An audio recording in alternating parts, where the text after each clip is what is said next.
serving the Republic of the Philippines for more than 75 years. Ito po ang Presidential Broadcast Service. Ang Pilipinas ngayon. Narito na ang pinakamainit na mga balita na nakalap sa bawat sulok ng bansa. Ihahatid sa bawat Pilipino saan man kayo sa mundo. Ang Pilipinas ngayon. Pakinggan ang bawat kaganapan sa bawat lalawigan. Ito ang Pilipinas ngayon.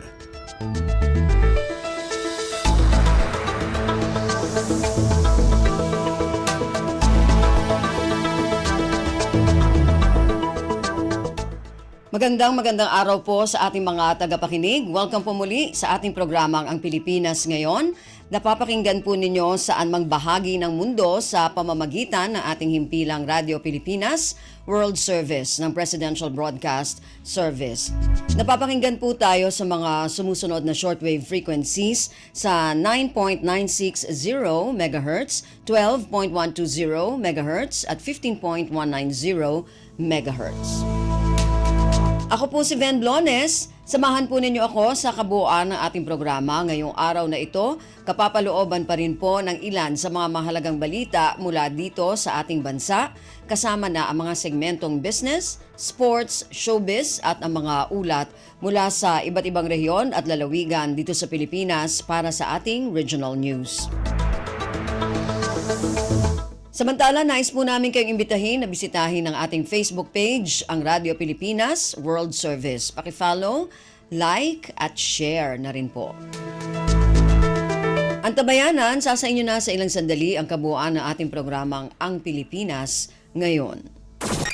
Kumpleto, detalyadong balitaan, di papahuli sa mahahalagang kaganapan. Kamustahin ang inang bayan, ang Pilipinas Ngayon.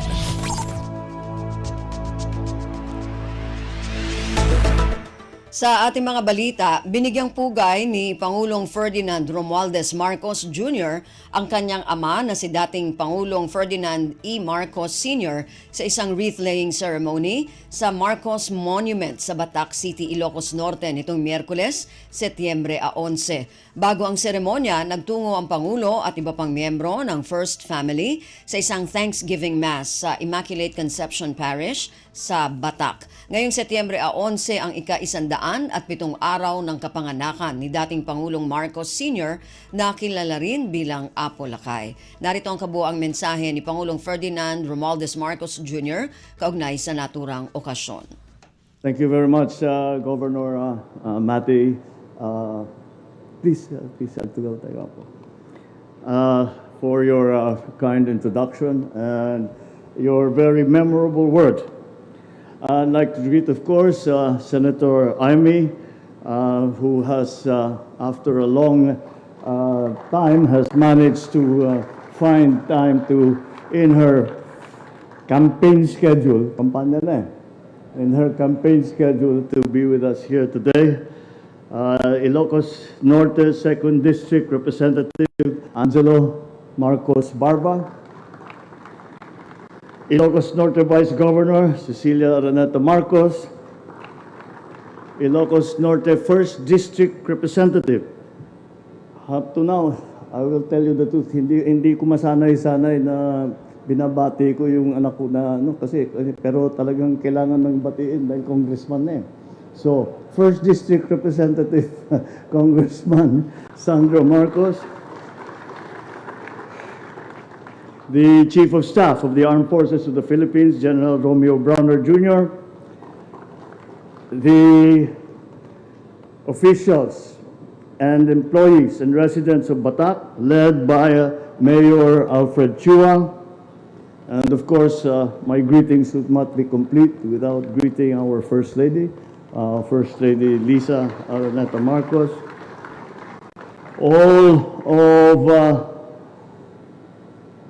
all of the officials who have come here, the mayors who have joined us, the barangay chairman na napakalakas ang palakpak kanina sa suggestion ni Senator Amy, at pag-usapan natin mabuti yan.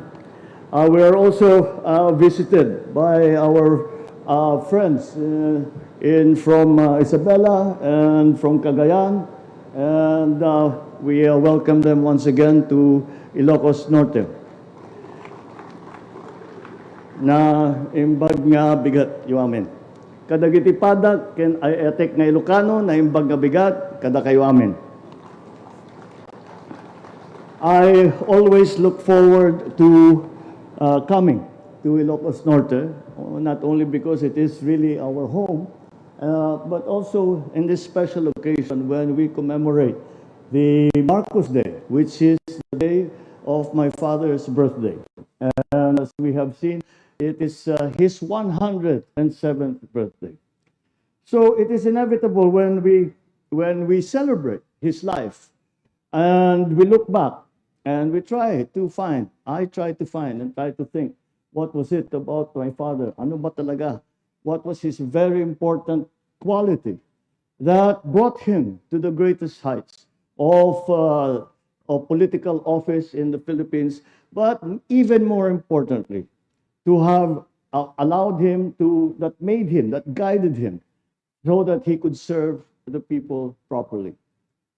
And I am always reminded of what was engraved in the mausoleum when my father was still buried here. And those of you that have been to the mausoleum will remember that it was one single word, Filipino. And that is the essence of my father. And when I look back, and now that I am in this high office, and many forces are impacting upon you, and a decision has to be made. And the guidance that I get, once again, is I always ask myself, what would my father do? What would be his advice? And I remember the mausoleum, and I remember that it says Filipino. And that is the essence of the man. He was a Filipino. He was an Ilocano first, but his whole life was dedicated to the Filipino. His whole life was dedicated to the Philippines.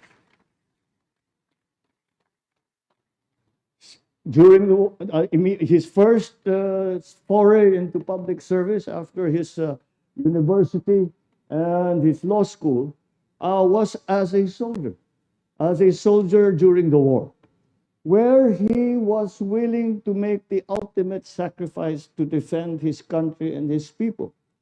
And we have seen and heard and read about the heroic deeds that are only now being realized by many of us. I will recount to you an experience that I had recently when I was in the United States.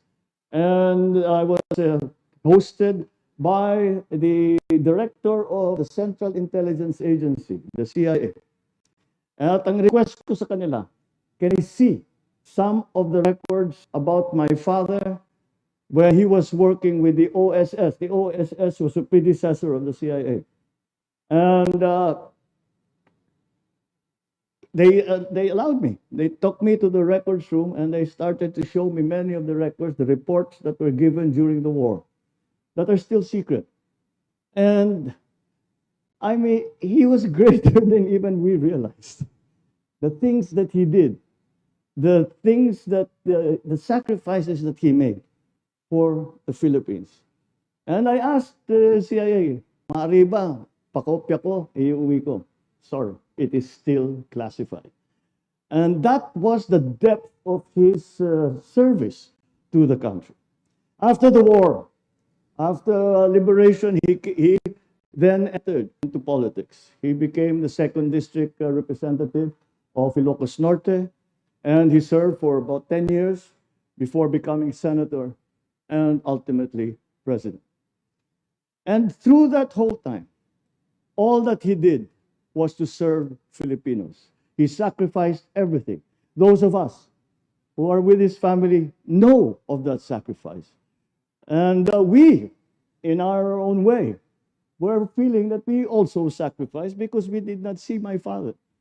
We did not see my mother. They were very busy doing their work and serving the Philippines and serving Filipinos.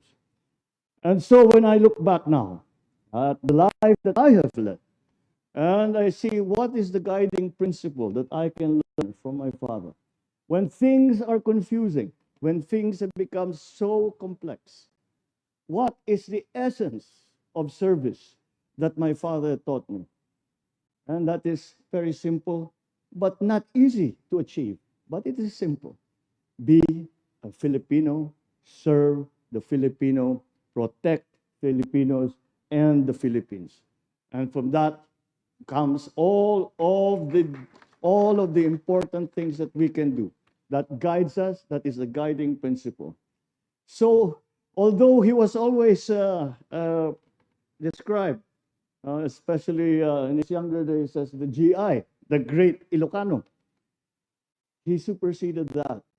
And of course, he loved Ilocos. He loved Batak. He loved Sarat. He loved all of you who were with him through all of the trials and tribulations that he went through. But then I suppose he saw the essence as well of Ilocanos. We are essentially, because we are Ilocanos, but we are here in the Philippines. And the greatest service that he could do was to serve the entire country of the Philippines. So if we are to continue on this important legacy that he has left us, what again will be our guide? How again do we know what is the right path to make it better for the Philippines, to make life better for all Filipinos, to make sure that the Philippines is protected, that the Philippines is secure, that the Philippines is going to flourish, that the Philippines takes its place in the community of nations in the world. And I have followed that credo from the very beginning of my term, and I will continue to follow that credo. Be a good Filipino. Be a Filipino that loves your countrymen. Be a Filipino that loves your country, and do everything and sacrifice everything to achieve that purpose, to achieve that goal, that you become a good Filipino and you leave the Philippines a better place than you found it. That is my continuing guide. That is the credo that we should live by. And for that, I will be eternally grateful to my dad for the lessons that he taught us, for the values that he imbued in our very souls. And that has served us all well. And so as we go through our daily lives, let us always remember that in the end, we do what we do. All that we do for Filipinos. All that we do for the Philippines. Let us be together in that. Let us continue that legacy of love of country. Let's continue that legacy of love of your kababayans. And I think that if we do that, that we will always be led in the right direction. Happy birthday, Dad. Naimbag kay panang kasangay. And thank you for all that you have given us. Si Pangulong Ferdinand Romualdez Marcos Jr. Pasada ng mga balita mula sa Pilipinas para sa mga Pilipino saan man sa mundo. Ang Pilipinas ngayon.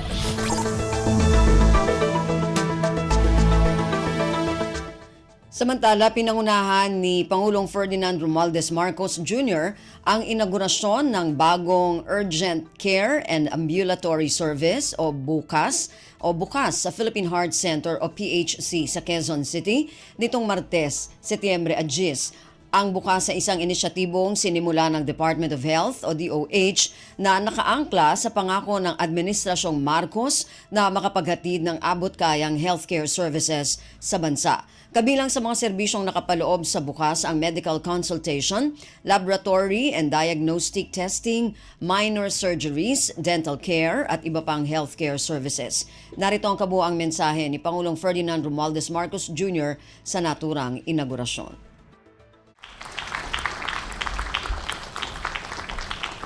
Thank you very much, Secretary Ted Bosa. With us today is the host city for all of these very, very necessary facilities. The city ang lungsod ng Quezon, ang ating mababutihing Mayor Joy Belmonte. And a gentleman who makes true the saying that the more things change, the more they stay the same. Because it is my pleasure to greet the Executive Director of the Philippine Heart Center, Dr. Avenilo Aventura Jr. So we pledge today that the work that was done by your father together with my parents, now, dahil tayo na yung mga junior, kailangan maging kasing productive at kasing constructive ang ating pagsasama at pagtatrabaho kagaya nung ginawa ng ating mga ninuno. The National Kidney and Transplant Institute Executive Director, Dr. Rose Maria Liquet. The Lung Center of the Philippines Executive Director, Dr. Vincent Balanak. All medical practitioners who are involved in the improvement, the transformation to our healthcare that we are trying to do. My fellow workers in government, ladies and gentlemen, magandang tanghali po. Let me first start by thanking everyone for taking time to witness today's activities. Because speaking of time, it's perplexing that whenever we wish for a moment to linger, time slips through our fingers. Where does the time go? And yet we long for something to end, time slows to a crawl. So today, as we open the doors of Bagong Urgent Care and Ambulatory Service Center, or BUCAS, we are not just inaugurating a new building. We are transforming how we handle critical moments when time is both our greatest enemy and our most valuable ally. This center is not just a health facility. It aims to bridge the gap between primary care facilities and higher-level health institutions by providing urgent healthcare services for minor surgeries and other ancillary services. This ensures that focus shall be given to patients needing special care, while still providing proper medical services for those with less complicated cases. Because our health cannot wait, these services will be provided throughout the week, including weekends, and I heard a rumor that in some areas, ginawa ng 24 hours ang ating BUCAS centers. So when you or your loved ones come through these doors, you will find not just a place of care, but a place of immediate compassionate support. The Philippine Heart Center, or PHC, has long been a symbol of hope and excellence in healthcare.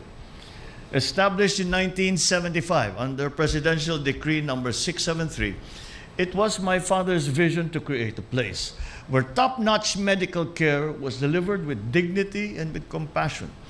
It was my mother's driving force behind the specialty centers in the country.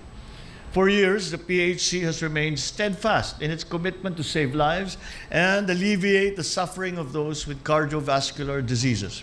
Today, we honor that vision as we expand it. With 31 BUCAS centers nationwide as of September this year, we are not just keeping that promise within the walls of one building, but we are spreading it to various places around the country. We are ready to respond, ready to care wherever and whenever needed. For these are more than just about the numbers of centers. It is all the amount of funding. It is about replacing uncertainty and worry with a sense of reassurance that help is close by. It is about the lives that we change and the hope that we restore. This network of care assures every Filipino, whether in the heart of the city or in the most remote province, that they are seen, valued, and cared for. This administration envisions a future where every Filipino, no matter where they live, has access to the urgent care that they need. A future where our healthcare system is proactive, not just reactive. That future was made more possible by the PHC's Education, Training, and Research Simulation Facility, which is a first in the Philippines. It mimics realistic clinical scenarios for teaching and learning, allowing for better training for our healthcare workers. So despite the challenges you continue to persevere and to innovate, showing both passion and compassion. This is the reason why we granted the PHC 200.5 million pesos that it can use to fund more projects that will benefit the Filipino people. In the same vein, we also granted 185.2 million pesos to the Lung Center of the Philippines and 134 million pesos to the NKTI. These grants aim to further the excellence in disease prevention, diagnostics, and treatments. That is the record of those specialty hospitals. Today, we provide Filipinos with hope. Hope that medical care is within their grasp because of what we have built here in what we come to call the Bagong Pilipinas. Let us carry with us the understanding that our actions today will have a lasting impact. It will, in ways that we may never see. Lives will be changed because of what we have done. Congratulations for all the very important work that you have done. And I know that it is your greatest satisfaction to see that we are able to continue to care for our people and they are in need. You may always count on this administration to do everything that we possibly can to make these aspirations of ours come true. Maraming salamat at mabuhay tayong lahat. Magandang Si Pangulong Ferdinand Romualdez Marcos Jr. Ang Pilipinas ngayon, kasama si Ben Blones. Itinalaga ni Pangulong Ferdinand Romualdez Marcos Jr. si retired Police General Thomson Lantion bilang bagong chairman ng Bases Conversion and Development Authority o BCDA. Ito ang kinumpirma ni Presidential Communications Office o PCO Secretary Cesar Chavez. Papalitan ni Lantion ang babakantihing pwesto ni BCDA Chair Delphine Lorenzana. Si Lantion ay miyembro ng Philippine Military Academy Class 69. Una na rin itong nakapanumpa sa pwesto sa harap ni Executive Secretary Lucas Bersamin. Kumpleto, detalyadong balitaan, di papahuli sa mahahalagang kaganapan. Kamustahin ang inang bayan, ang Pilipinas ngayon. Sa iba pang mga balita, haharangin ng piskalya ang panibagong motion for reconsideration na inihain ng kampo ni Kingdom of Jesus Christ o KOJC Pastor Apollo Kibuloy. Sa panayam ng Radyo Pilipinas, sinabi ni Department of Justice o DOJ Undersecretary Nicolas T. na may bago na namang pinapairal ang mga abogado ni Kibuloy. Iginiit ni T. na hindi basta ibinibigay ang house arrest, lalo na sa mga may mabibigat na kasong hinaharap. Karapat-dapat talaga ay manatili si Pastor Kibuloy at mga kapwa-akusado niya sa kamay ng ating mga alagad ng batas. Samantala, kaugnay sa hiling ng kampo ni Kibuloy na sa Armed Forces of the Philippines o AFP manatili ang pastor, sinabi ni T na hindi pwede ito sa kanyang kaso. Base sa posisyon ng Department of Justice, walang kinalaman anya ang kaso ni Kibuloy sa terorismo o rebelyon para manatili sa kustodiya ng AFP. Hindi ito case of national security. Sa sunod na hearing ay masigasig na kukontahin ng ating mga piskal ang itong panibagong pinapairal ng mga abogado ni Pastor Kibuloy. Si Department of Justice o DOJ Undersecretary Nicolas T. Pasada ng mga balita mula sa Pilipinas para sa mga Pilipino saan man sa mundo. Ang Pilipinas ngayon. 14 na milyong pisong reward sa tipster na nagturo sa kinaroroonan ni Pastor Apollo Kibuloy at 4 na iba pa ibibigay ng Philippine National Police o PNP. Ayon kay PNP Public Information Office Chief Police Colonel Jean Fajardo, lumutang ang naturang tipster noong Biyernes, Setyembre 6 at itinuro ang eksaktong kinaroroonan ni Kibuloy. Ang detalye ng balitang ito mula kay J. Mark Dagala. Tiniyag ng Philippine National Police o PNP na kanilang ibibigay ang 14 na milyong pisong reward sa impormante positibong nagturo sa kinaroroonan nila Pastor Apollo Kibuloy at 4 na kapwa-akusado nito.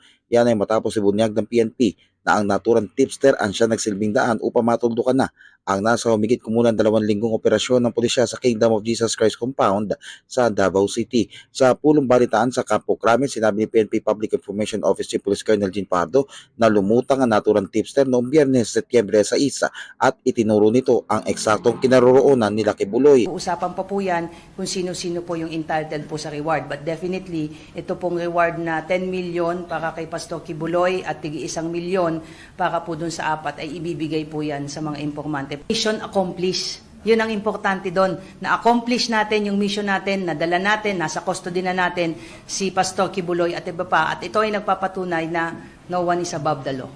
Ang tinig ni PNP Public Information Office Police Colonel Jean Fajardo. J. Mark Dagala, Radyo Pilipinas. Ang Pilipinas ngayon, kasama si Ben Blodes. May pangalang Chino ang individual na tumulong kina dating alkalde Alice Guo para makalabas ng Pilipinas ayon sa 2 senador. Matatanda ang isinulat ni Guo sa isang papel at ibinahagi sa mga senador ang pangalan ng nasabing individual. Ngunit ipauubayan na lamang anya nito kay Senate Committee on Women Chairperson Senadora Risa Ontiveros ang pagsasapubliko nito.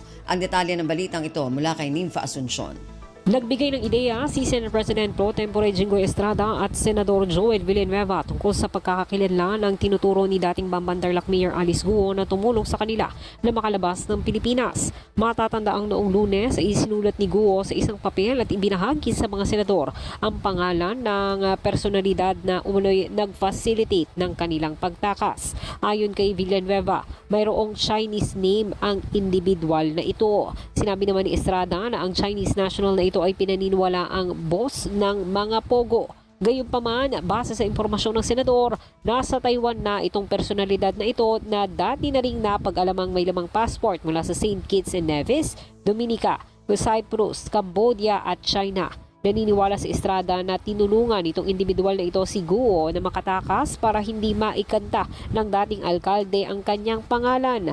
Pinapaubaya naman na mambabatas kay Senate Committee on Women Chairperson Senadora Risa Ontiveros ang pagsusa sa publiko ng pangalan ng individual na ito. Mula Senado, ito si Ninfa Asuncion para sa Radyo Pilipinas. Kumpleto, detalyadong balitaan, di papahuli sa mahahalagang kaganapan. Kamustahin ang inang bayan, ang Pilipinas ngayon. Nagpasalamat ang Philippine Navy sa bansang France sa kanilang suporta sa Pilipinas sa West Philippine Sea. Ito ang ipinaabot ni Philippine Navy Vice Commander Rear Admiral Jose Maria Ambrosio Espeleta kay Defense Attaché of France to the Philippines, Captain Stefan Litzler sa introductory call ng huli sa Philippine Navy Headquarters. Sa pagpupulong ng 2 opisyal, tinalakay ang mga planong panghinaharap sa pagitan ng mga puwersa ng 2 bansa, partikular sa larangan ng modernisasyon at maritime cooperative activities o MCA. Sinabi ni Espeleta na inaasahan ng Philippine Navy ang mga susunod pang interaksyon sa French Navy. Pasada ng mga balita mula sa Pilipinas para sa mga Pilipino saan man sa mundo. Ang Pilipinas ngayon. Bibigyan ng espesyal na atensyon ng Department of Education o DepEd ang mga estudyante na magiging bahagi ng Program for International Student Assessment o PISA sa susunod na taon. Sa pagdinig ng Senate Subcommittee on Finance sa panukalang 2025 budget ng DepEd, sinabi ni Education Secretary Sani Angara na bahagi ito ng pagtugon sa utos ni Pangulong Ferdinand Romualdez Marcos Jr. na pagandahin ang ranking ng Pilipinas sa PISA. Ayon kay Angara, base sa sinusunod nitong 2025 PISA Readiness Plan, bibigyan ng kinakailangang resources ang mga estudyanteng makikibahagi sa PISA. Kabilang na dito ang pagbibigay ng kakailanganing nutrisyon, special class, review class at digital assistance para maging pamilyar ang mga ito sa paggamit ng mga computer sa pagkuha ng exam. Sa ngayon, natukoy na anya ang ahensya ng nasa 1.6 na milyong estudyante mula grade 7 hanggang 10 na maaring makasama sa PISA sa March 2025. Sinabi ni Angara na inaasahang malalaman sa Enero 2025 ang 150 public schools kung saan manggagaling ang mga estudyante na kukuha ng pagsusulit sa PISA, habang sa Pebrero Enero ay matutukoy ang 7,000 estudyante na kukuha ng PISA.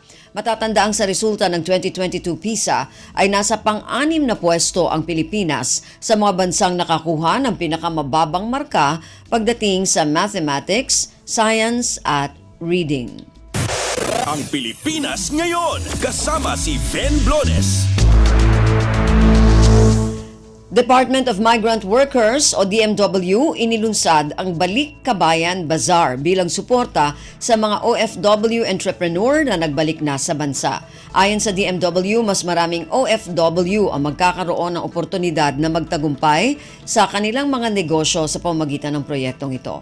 Ang detalye ng balitang ito mula kay Diane Lear. Bilang suporta sa mga OFW entrepreneur na nagbalik sa bansa, inilunsad ng Department of Migrant Workers o DMW ang Balik Kabayan Bazaar. Ito ay isang livelihood fair na nagtatampok ng kanilang mga produkto at negosyo. Pinangunahan ni na Migrant Workers Secretary Hans Leo Kakdak at mga opisyal ng DMW ang pagbubukas ng bazaar na permanenteng matatagpuan sa front parking area ng DMW head office sa Mandaluyong City. Ang livelihood fair na ito ay sinagawa sa pakipagtulungan ng PNB at BDO ng mga financial institution partner ng DMW sa pagtulong sa mga OFW na makamit ang kanilang financial freedom. Layo ng DMW na sa pamamagitan ng proyektong ito, mas maraming OFW ang magkaroon ng oportunidad na magtagumpay sa kanilang mga negosyo at magkaroon ng maayos na pamumuhay matapos ang kanilang pagbabalik bayan. Ito si Diane Layar para sa Radyo Pilipinas. Kumpleto, detalyadong balitaan, di papahuli sa mahahalagang kaganapan. Kamustahin ang inang bayan, ang Pilipinas ngayon.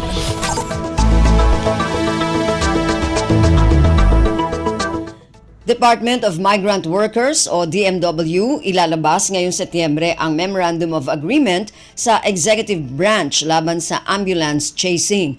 Ang ambulance chasing ay hindi tamang gawi na panghihingi ng kliyente sa mga marino ng labis na kabayaran sa kanilang dating employer para umano sa pinsala o sakit sa panahon ng trabaho para makakuha ang mga ito ng cut o bawas. Ang detalye ng balitang ito mula kay Melanie Valdos Reyes. Ilalabas ng Department of Migrant Workers ngayong Setyembre ang isang Memorandum of Agreement laban sa ambulance chasing. Sinabi ni DMW Secretary Hans Leo Kakdak, maliban sa kanilang 101% na suporta sa panukalang Magna Carta for Filipino Seafarers, ilalabas ang MOA upang tugunan ang issue ng ambulance chasing. Ang ambulance chasing ay unethical practice ng pagsulisit ng kliyente sa mga marino na maghain ng labis na kabayaran sa kanilang dating employer para umano sa pinsala o sakit sa panahon ng trabaho para makakuha ang mga ito ng cut. Kabilang sa mga ahensya na bubuo ng task force ng MOA ay ang DMW, OWA, Department of Labor and Employment, NLRC at National Conciliation Board upang labanan at mapanagot ang mga ambulance chasers. Samantala, ipinagmalaki naman ni Kakdak sa harap ng House Appropriations Committee na nanatiling world's leading supplier pa rin ng Pilipinas ng mga seafarers globally. Noong 2023 lamang anya ay nasa 35% o katumbas ng 578,000 ang dineploy worldwide at may malaking ambag bilang source of US dollar remittance sa bansa. Melanie Valdos Reyes para sa Radyo Pilipinas. Ang Pilipinas ngayon, kasama si Ben Blones. Inalerto na ng Department of Agriculture o DA ang mga magsasaka at mangingisda sa banta ng tropical storm na nasa labas ng bansa at tatawaging FERDI pagpasok ng Philippine Area of Responsibility o PAR. Sa inilabas nitong abiso, pinaalalahanan ang mga magsasaka na anihin na ang kanilang mga palay at mga gulay bago pa maapektuhan ng pag-ulan. Pinatitiyak ring nasa isang ligtas na lugar ang mga seed reserves, planting materials at iba pang farm inputs maging ang mga livestock. Pinalilinis na rin ang mga daluyan ng tubig sa mga irigasyon at mga pilapil upang maiwasan ang mga pagbaha. Pinayuhan din ang mga mangingisda na hanguin ng maaga ang kanilang mga isda at ipagpaliban muna ang pagpapalaot lalo na sa mga lugar na nakakaranas na ng malakas na hangin at alon dahil sa bagyo. Sa panig ng DA, tiniyak nito na tuloy-tuloy ang paghahanda para ayudahan ang mga maapektuhang magsasaka at mangingisda ng bagyo. Kabilang dito ang pagpwesto ng mga binhi at pakikipag-ugnayan sa mga lokal na pamahalaan at mga tanggapan ng Regional Disaster Risk Reduction and Management. kumpleto, detalyadong balitaan, di papahuli sa mahahalagang kaganapan. Kamustahin ang inang bayan, ang Pilipinas ngayon. Department of Agriculture o DA nananatiling kumpiyansa sa bakuna kontra African Swine Fever o ASF. Ito ay sa kabila ng naitalang pagkasawi ng 5 baboy na kasama sa unang batch ng naturukan nito. Ang detalye ng balitang ito mula kay Mary Ann Bastasa. Nananatiling positibo ang Department of Agriculture sa ikinakasang bakunahan kontra African Swine Fever sa kabila ng naitalang pagkasawi ng 5 baboy na kasama sa unang batch ng naturukan nito. Paliwanag ng DA lumabas sa kanilang investigasyon na ang mga baboy ay meron ng umiiral na respiratory illness na hindi naulat bago ang pagbabakuna. Ayon din kay DA Asec Dante Palabrica, hindi dapat na idepende lang sa 5 baboy ang obserbasyon kung epektibo ba ang bakuna o hindi dahil dadaan ito sa malawakang pagsusuri. Kaugnay niyan, binigyan din naman ng kagawaran ang kahalagahan ng biosecurity at tamang pag-uulat kasunod ng insidente sa ASF Vaccine Administration. Ayon sa DA, mahalaga ang pakikipagtulungan mga hog raiser na sumunod sa tamang biosecurity protocols at agad na iulat ang anumang issue sa kalugsugan ng kanilang mga alagang baboy. Sinang-ayunan din ni Agriculture Secretary Francisco Chu Laurel Jr. ang pangailangan ng pagiging maingat mga hog raiser sa pagsunod sa mga protocol upang maprotektahan ang mga baboy at makatulong na kontrolin ang pagkalat ng virus. Sa ngayon, ay tuloy-tuloy naman ang pagsisikap ng DA na makahanap ng mga karagdagang supplier ng bakuna kontra ASF. Ito si Mary Ann Bastasa para sa Radyo Pilipinas. Pasada ng mga balita mula sa Pilipinas para sa mga Pilipino saan man sa mundo. Ang Pilipinas ngayon. Yan po ang ilan sa mga pangunahing balita mula dito sa ating bansa. Samantala, antabayanan naman po ang mga balita mula sa iba't ibang rehiyon at lalawigan dito sa Pilipinas para sa ating regional news. Balita mula sa lalawigan sa bawat rehiyon ng ating bayan. Dito sa Ang Pilipinas Ngayon. Dumako na tayo sa ating regional news. Unahin natin ang mga balita mula sa rehiyon ng Luzon. Mula sa Dagupan, Bureau of Fisheries and Aquatic Resources o BIFAR at lokal na pamahalaan ng Binmali maghahatid ng libreng pagsasanay para sa pag-aalaga, pagpapalaki at pagpaparami ng isdang tilapia para sa mga residente. Ang detalye ng balitang ito mula kay Ruel de Guzman. Maniba sa Bureau of Fisheries and Aquatic Resources National Fisheries Development Center o BIFAR NFDC tan lokal ya gobyerno na bali na Binmalay ang piyan magawa na libreng training para panagpabalag tan panagparakal na sirang tilapia. Ayang programa nagawaan no September 26 dyan opisina nabit na ahensya dyan syudad na Dagupan at kaiba na are kukbang ang piyan na tulungan ire-residente na bali ya Binmalay ya man aalaga o interesado man alaga ya mulubikos salin tilapia. Katakatuya, inbaga na LGU Binmalay, ya amin ya interesado mila at libreng training, ya gawaan da kaiba sa BIFAR at napag ya unla o untawag at Municipal Agriculture Office da ang piyan mampalista. Sa bali na Binmalay at luyag na Pangasinan at sakay at saray lugar no inal amayamay supukok yano maminsan at bibelayan na tilapia na are aking gawa. Sa susiran tilapia at saray produkton kaba at abitlan balay yanon saman at sinmubok yaman maliw bilang seafood capital of the North. Malalapod Radyo Pilipinas Dagupan, Siak si Roel de Guzman para Radyo Pilipinas World Service. Balita mula sa lalawigan sa bawat rehiyon ng ating bayan. Dito sa Ang Pilipinas Ngayon. Maraming salamat, Ruel. Yan ang ulat mula sa Dagupan. Samantala, dumako naman tayo sa Lucena. Benepisyo mula sa PhilHealth tumaas sa ilalim ng Administrasyong Marcos Jr. ayon sa Acting Regional Vice President ng PhilHealth sa Region 4A. Ang detalye ng balitang ito mula kay Mara Grezula.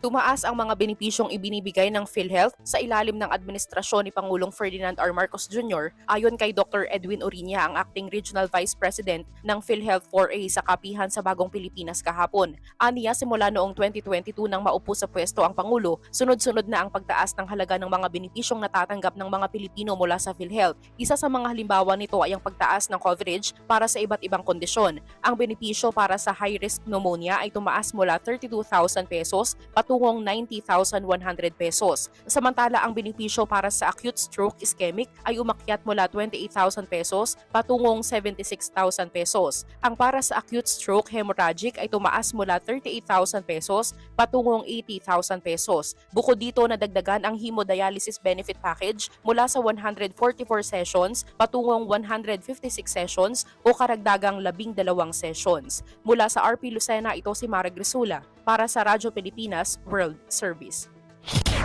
Balita mula sa lalawigan sa bawat rehiyon ng ating bayan. Dito sa Ang Pilipinas Ngayon. Maraming salamat, Mara. Yan ang ulat mula sa Lucena. Samantala, dumako naman tayo sa Palawan. Single period of confinement policy mas makabubuting alisin ayon sa PhilHealth, Mimaropa. Ang detalye ng balitang ito mula kay Gillian Faye Ibanez.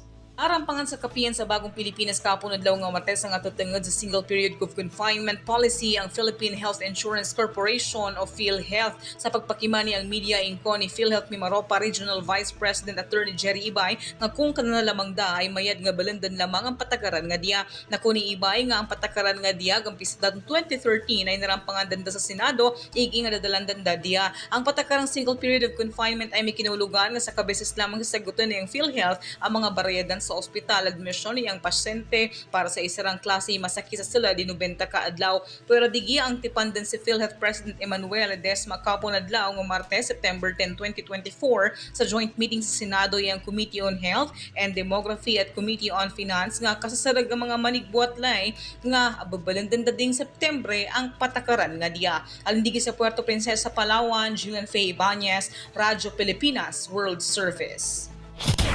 Balita mula sa lalawigan sa bawat rehiyon ng ating bayan. Dito sa Ang Pilipinas Ngayon. Maraming salamat, Gillian. Yan ang ulat mula sa Palawan at kabuuan na ulat mula sa rehiyon ng Luzon. Dumako naman tayo sa rehiyon ng Kabisayaan mula sa Iloilo. Pamahalaang panlalawigan ng Iloilo at isang party list group na bahagi ng iba't ibang tulong sa Badyangan, Iloilo. Ang detalye ng balitang ito mula kay Marian Grace Ereñeta.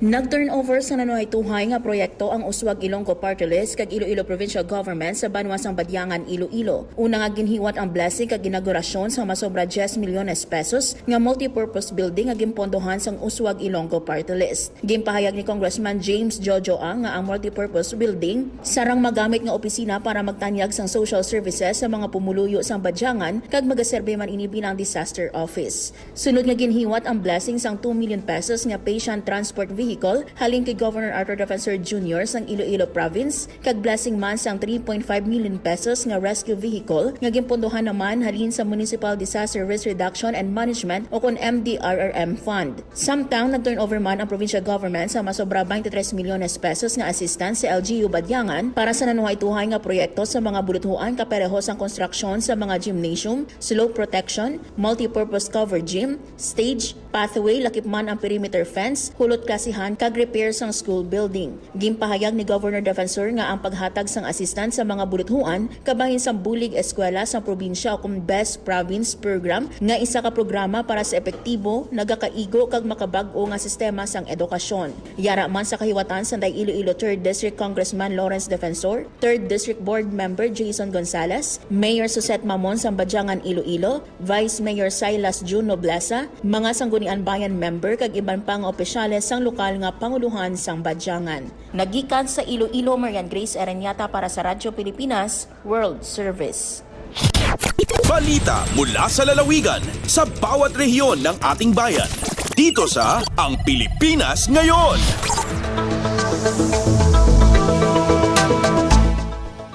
Maraming salamat, Marian. Yan ang ulat mula sa Iloilo. Samantala, dumako naman tayo sa Calbayog. Multipurpose building sa Oquindo National High School sa lungsod ng Calbayog. Maagang natapos ang konstruksyon. Ang detalye ng balitang ito mula kay Suzette Pretencio.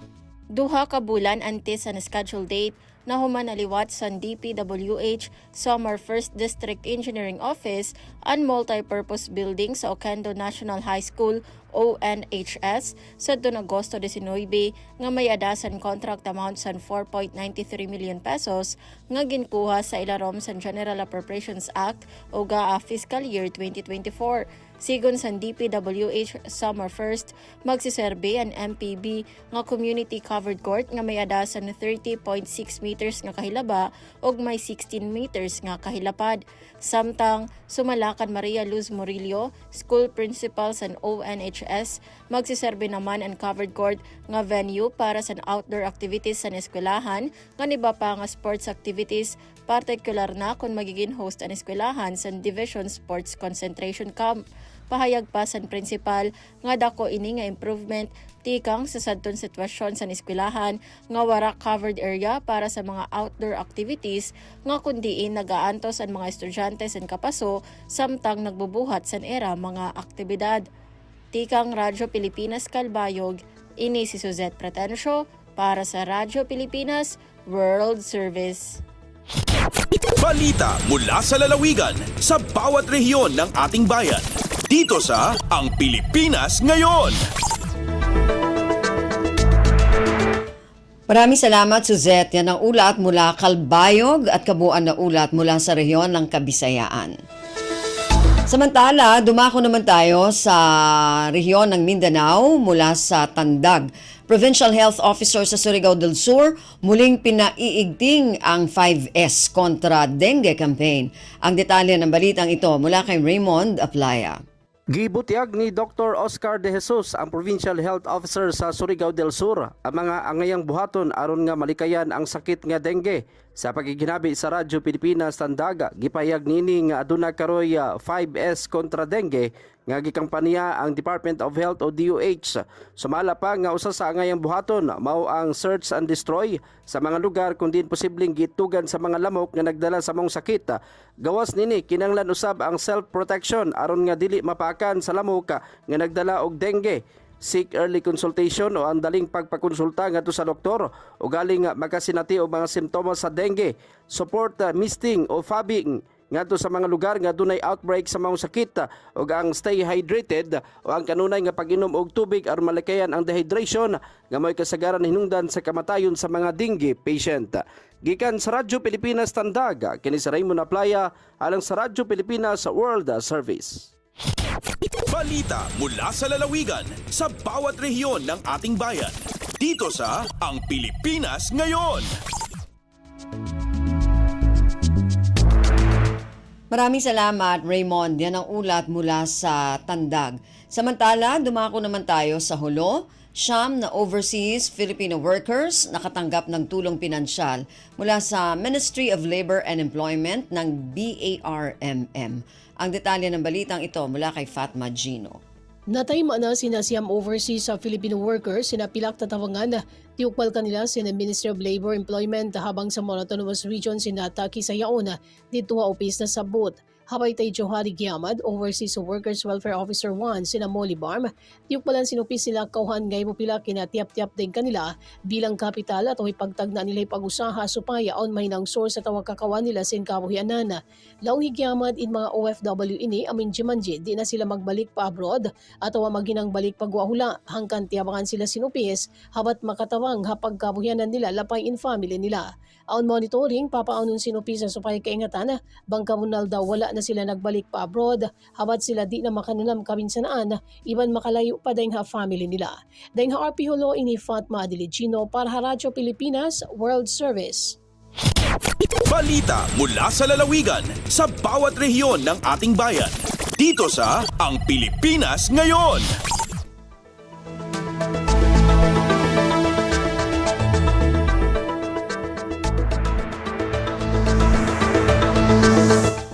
Maraming salamat, Fatma. Yan ang ulat mula sa Hulo at kabuuan na ulat mula sa rehiyon ng Mindanao.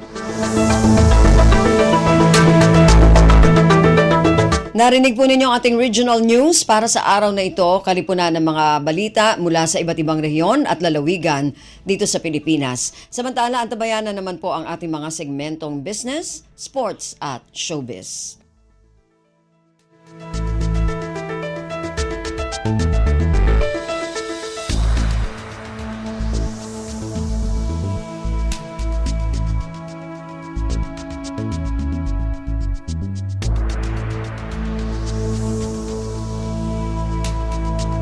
Okay, dumako na tayo sa ating mga segmento. Unahin natin ang balitang negosyo.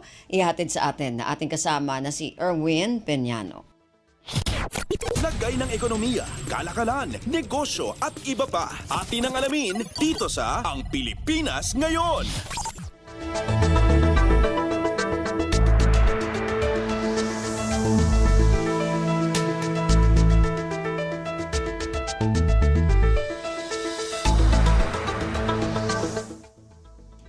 Magandang araw, narito na ang mga naungunang balita sa larangan ng pagninegosyo at kalakalan.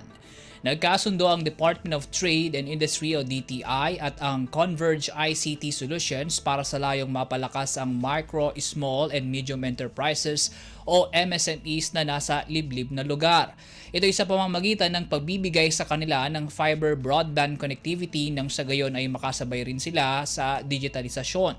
Ayon kay Acting DTI Secretary Maria Cristina Roque, prioridad sa nasabing proyekto ang mga business establishment na nasa negosyo centers at iyong mga negosyo na nasa liblib at malalayong lugar. Ani Secretary Roque, ang proyekto ay bilang pagkilala sa critical role ng digitalisasyon sa development ng MSMEs at sa layong mapagyabong pa ang sektor ngayong panahon ng digital age. Tiniyak naman ni Converge CEO at founder Dennis Anthony Uy ang kanilang commitment para masuportahan ang nasabing inisyatiba at masigurong walang mapag-iiwanan. Ito ay pagtalima na rin anya sa direktiba ni Pangulong Ferdinand R. Marcos Jr. na gawing prioridad ang pag-establisa ng internet connectivity sa mga remote at isolated na isla sa bansa. Lagay ng ekonomiya, kalakalan, negosyo at iba pa. Atin ang alamin dito sa Ang Pilipinas Ngayon.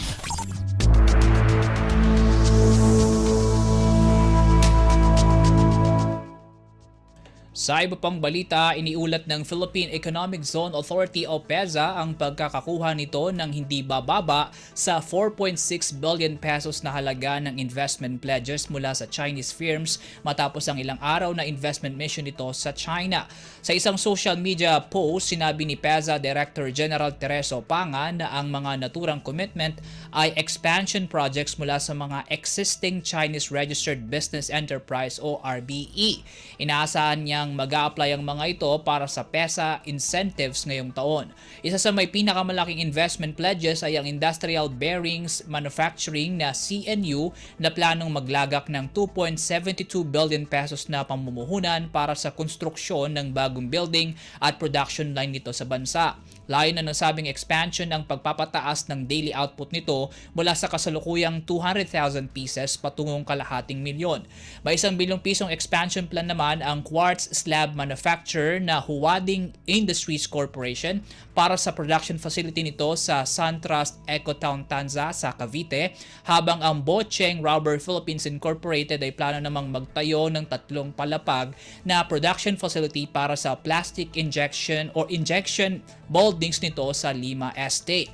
Dagdag pa ni Panga, magdadagdag din ng investment ang Tide Solar para sa pagpapalakas ng produksyon nito ng solar panel sa bansa, habang ang BOA Max ay planong i-relocate ang kanilang electric vehicle battery charging pile equipment manufacturing mula China patungo sa Pilipinas. Ayon sa PEZA Chief, mula Enero hanggang Agosto ngayong taon ay nakapag-aproba na ang kanilang ahensya ng humigit 2 bilyong piso mula sa combined investments galing mainland China at Hong Kong, halos 3 beses na mas mataas kung maikukumpara sa 769 million pesos na naaprobahan noong 2023. Sa kasalukuyan, mayroong 189 Chinese RBE sa PEZA na may combined investments na abot sa 47.3 billion pesos at nakalikha ng migit 46,000 trabaho. Lagay ng ekonomiya, kalakalan, negosyo at iba pa. Atin ang alamin dito sa Ang Pilipinas Ngayon.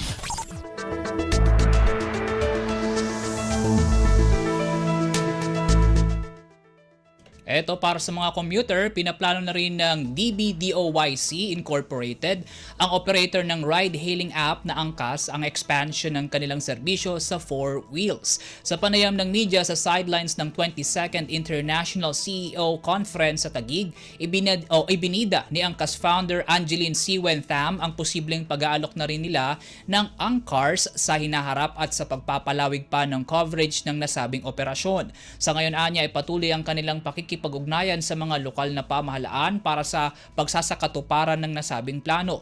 Kasalukuyang nasa beta stage na ang Angkars na bumabiyahe sa ilang lugar sa Kamaynilaan gaya ng Mandaluyong, Makati, Pasig at Bonifacio Global City sa Taguig. Nag-aalok ito ng serbisyo sa hindi bababa sa 4 na pasahero at pinaplano ring i-expand sa economy at plus service para maisakay ang higit pang commuters. Samantala, bukod sa tangkang pag-upgrade sa 4 wheels, iniulat din ni Tham ang plano nilang pagpapalawig pa ng Angkas o 2-wheel service nila sa iba pang lugar sa bansa mula na rin sa interes ng iba pang lokal na pamahalaan sa nasabing transportation mode. Lagay ng ekonomiya, kalakalan, negosyo at iba pa. Atin ang alamin dito sa Ang Pilipinas Ngayon.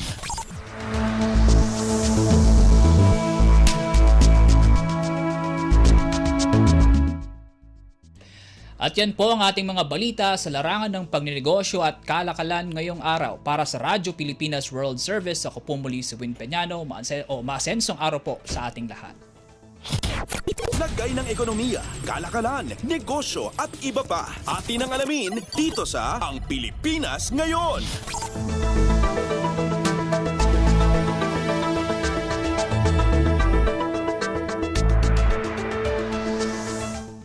Maraming salamat sa ating kasama si Erwin. Yan po ang ating balitang negosyo. Samantala, para sa ating balitang pampalakasan, narito naman si Leo Magpayo. Updates at pinakahuling mga usapin sa mundo ng palakasan. Atin ang pakinggan dito sa Ang Pilipinas Ngayon. Magandang araw. Narito na po ang Sports Balita. Rinegaluhan ng University of Perpetual Help ang kanilang bagong head coach na si Olsen Racela ng isang panalo kung saan tinalo ng Altas ang Jose Rizal University Bombers 82-66 para simulan ang kanilang kampanya sa NCAA Season 100 Men's Basketball Tournament nitong Martes sa larong ginanap sa PhilOil Eco-Oil Center sa San Juan City. Pinangunahan ni John Boral ang Altas sa nagawa nitong double-double na may 17 puntos at 10 rebounds habang impresibo naman ang naging debut ni rookie Mark Goho Cruz na nagtapos na may 15 puntos, 5 boards at 2 steals. Nakascore din ng double figure si Christian Pagaran sa nalikom nitong 11 puntos habang sina Cedric Abis at Ralph Kawi o Kao Giran ay kinontrol ang boards sa pinagsamang 13 rebounds. Maganda din ang performance ng bench ng Perpetual kung saan nakagawa ang mga players ng kabuang 44 na puntos.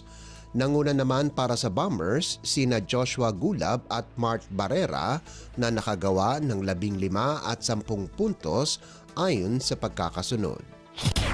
Updates at pinakahuling mga usapin sa mundo ng palakasan. Atin ang pakinggan dito sa Ang Pilipinas Ngayon. Nakumpleto ni Jaja Santiago ang kanyang pagpapalit ng nasyonalidad nitong Agosto para sa kanyang pangarap na mairepresenta ang second ranked sa Asia at ikapito sa buong mundo sa larangan ng volleyball, subalit may pagbabago sa ilang tuntunin sa FIVB na sinara kaagad ang kanyang pangarap bago pa man ito magsimula. Pinaliwanag ni Philippine National Volleyball Federation o PNVF at bagong halal na Asian Volleyball Confederation o AVC President Ramon Tatsuzara na ang paglalaro ni Santiago na ngayoy Sachi Minowa na ang pangalan sa Philippine National Team ng 8 taon ay naging hadlang sa kanya para makapaglaro para sa Japan. Ayon kay Suzara, kahit Japanese citizen na si Minowa, mayroong bagong tuntunin nitong nakalipas na taon na kapag naglaro na ang isang tao sa national team ng ibang bansa, hindi na siya pwedeng lumipat sa ibang bansa. Base sa Article 5.2, Section 5.2.3 ng FIVB Sporting Regulations na dapat hindi na muna rinepresenta ng manlalaro sa senior national team mula sa Federation of Origin bago payagang palitan ang Federation of Origin. Dahil sa bagong tuntunin, hindi na maaaring maglaro si Minowa para sa Japan kahit siya ay isa ng Japanese citizen. Nagkaroon na din ng apela sa FIVB na palaruin si Minowa sa 2024 Paris Olympics dahil gusto din ni Japan head coach Masayoshi Manabe na maglaro ito bilang middle blocker, subalit hindi talaga siya pinayagan. Gayunpaman, dahil sa tuntunin, ibig sabihin nito, maaari pa rin maglaro si Santiago para sa Alas Pilipinas kung nanaisin niya ito at kung welcome ito para kay Alas Pilipinas head coach Jorge Sausa de Brito dahil sa ngayon ay kompleto na ang players ng Philippine National Team. Updates at pinakahuling mga usapin sa mundo ng palakasan. Atin ang pakinggan dito sa Ang Pilipinas Ngayon. Pinayagan ng bumalik ang mga Alas Pilipinas players na sumali muli sa kanilang mga koponan sa Premier Volleyball League o PVL. Ito ang ipinarating ni Philippine National Volleyball Federation o PNVF President Ramon Tatsuzara sa lahat ng mga players at club managements. Unang gumalaw sa mga PVL clubs ang Signal kung saan pinasok na nila ang kanilang Alas players na sina Vanny Gandler at Don Makandili Katindig nitong Lunes laban sa Creamline. Inimbitahan naman nina Senators Alan at Pia Cayetano ang kapwa Alas Pilipinas men at women para sa isang courtesy call sa Senado. Binigyan pugay ng Senado ang dalawang national teams para sa kanilang makasaysayang back-to-back na bronze medal wins sa 2024 Southeast Asian o CV League nitong nakaraang Agosto. Isa pang Alas player na kasali pa din sa PVL Invitational Conference at kasalukuyang pasok na sa finals ay si Gemma Galanza ng Creamline. Hindi naglaro ang dating PVL Most Valuable Player para sa Creamline nang kinalaban nito ang Signal na naglaro sina Gandler at Makandili Katindig. Subalit malaki ang posibilidad na maglalaro si Galanza sa Miyerkules kung saan makakalaban ng Cool Smashers ang Farm Fresh. Updates at pinakahuling mga usapin sa mundo ng palakasan. Atin ang pakinggan dito sa Ang Pilipinas Ngayon. At yan ang pinakahuling balita sa larangan ng palakasan. Para sa Radyo Pilipinas World Service, ito po si Leo Magpayo. Magandang araw. Updates at pinakahuling mga usapin sa mundo ng palakasan. Atin ang pakinggan dito sa Ang Pilipinas Ngayon.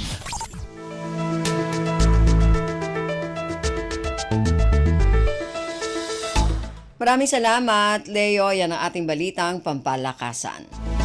Samantala, para sa mga nag-aabang ng mga chismis mula sa mundo ng showbiz, para sa ating showbiz balita, narito si Stephanie Vicente. Ang latest, ang hottest sa showbiz and entertainment. Heto na sa Ang Pilipinas Ngayon.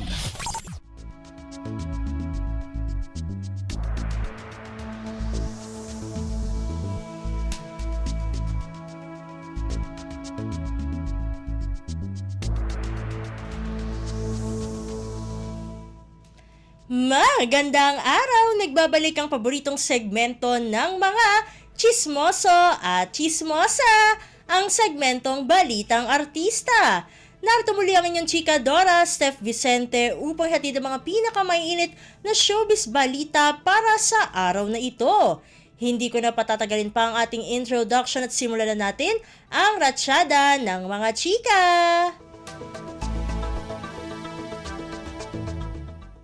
Inamin ni Jessie Mendiola na muntik na silang maghiwalay noon ng asawang si Luis Manzano.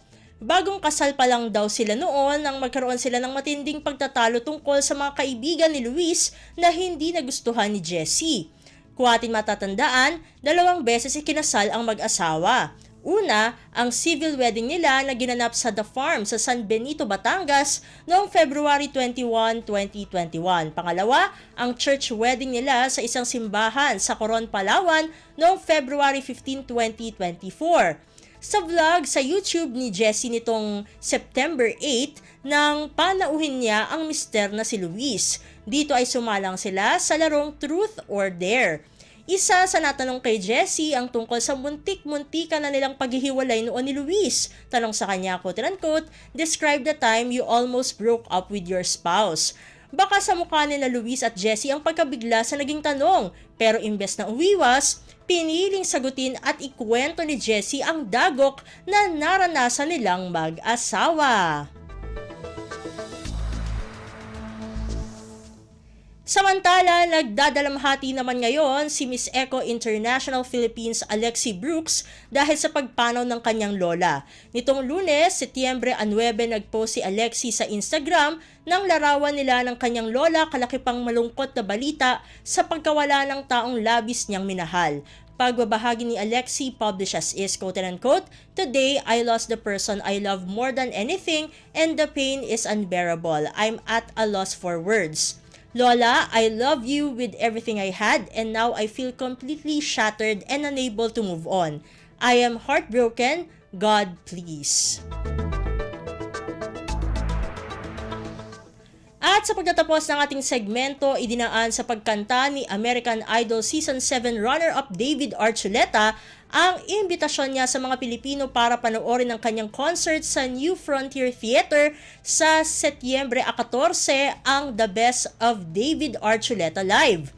Inawit ng 33-year-old American singer ang sariling cover version niya ng OPM songs na Nandito Ako at Forevermore sa pag-iimbita niya sa kanyang mga tagahanga na Pinoy. Sabi nga ni David, quote-unquote, Philippines, finally, I will be coming back to Manila for the Playback Presents The Best of David Archuleta and I just can't wait to sing again some of my favorite songs that I did over there like Nandito Ako or You Are the Dream That I Once Knew. I never thought I will be right for you. So come and just sing your heart out with me. I can't wait to see all my Pinoy Archies again and just my love for the Philippines and here's to making more memories with you all. Naku, konti lang ang oras natin para sa ating segmentong Balitang Artista. Maraming salamat mga kachismis para sa inyong pakikinig sa ating segmento. Ako muli ang inyong chika Dora, Steph Vicente para sa Radyo Pilipinas World Service. Ang latest, ang hottest sa showbiz and entertainment. Heto na sa Ang Pilipinas Ngayon. Maraming salamat, Steph. Yan ang ating showbiz balita.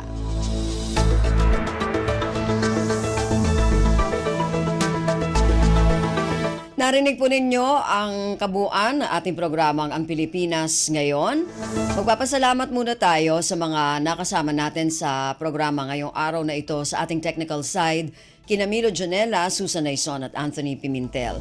Maraming salamat din sa mga nakasama natin sa ating mga segmento para sa ating Balitang Negosyo kay Erwin Peñano, Balitang Pampalakasan kay Leo Magpayo, sa ating Showbiz Balita kay Stephanie Vicente, sa mga kasama natin na nag-ulat mula sa iba't ibang rehiyon at lalawigan dito sa Pilipinas, para sa ating regional news at sa ating mga executive producer ngayong araw na ito, kina Jerome Toledo at Stephanie Vicente, at sa ating station manager na si Mr. Ray Sampang.